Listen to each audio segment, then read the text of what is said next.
Jerusalem. And after nearly 80 years, readers will soon no longer be able to pick up a copy of Newsweek. That's because the popular news magazine is switching to an all-digital format. The last print issue will come out on New Year's Eve. The paper version is the latest casualty of a changing world where readers get more information from websites, tablets and smartphones. Advertisers are also looking for less expensive alternatives online. Well, let's cross now to Berkeley, California, where we're joined now by Just Media's Dick Reed. Dick, good to talk to you. No big surprise that Newsweek is going digital, but the end of an era.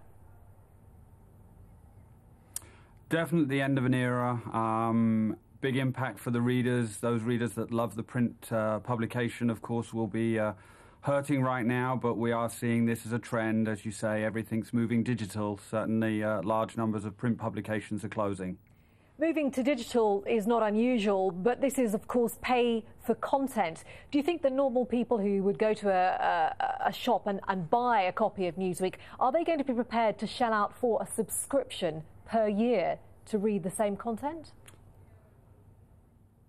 It really depends. It's a very tough transition to get people to pay for content online. Some of the brands that are out there, like the Wall Street Journal, The Economist, the Financial Times, have been successful with paid subscription models for online content.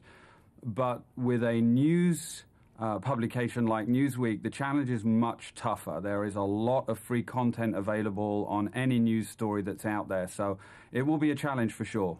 Are there fears then for Newsweek's future? Presumably, obviously, if it doesn't work out online, they can't make the costs work for them, then Newsweek itself would have to close. I know that's in the future, but if it doesn't actually, show that it can hold its own in say, a year, then it could be in trouble. It could be, but I think that what you'll see is obviously with the other brand in that portfolio, the Daily Beast, that's an online site. There's a lot of revenue can be generated through advertising, through online.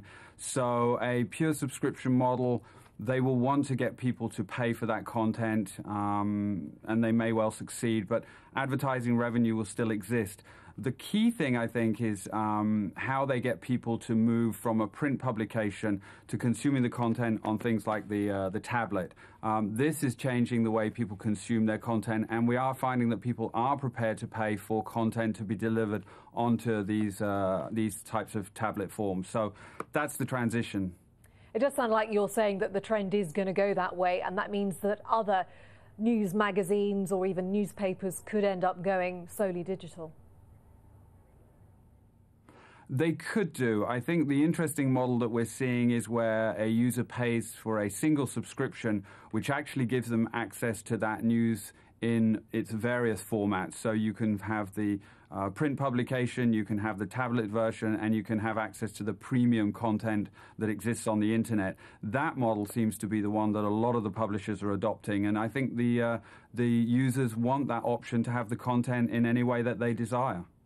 Good to talk to you. That is Dick Reed joining us from Berkeley in California. Thanks very much.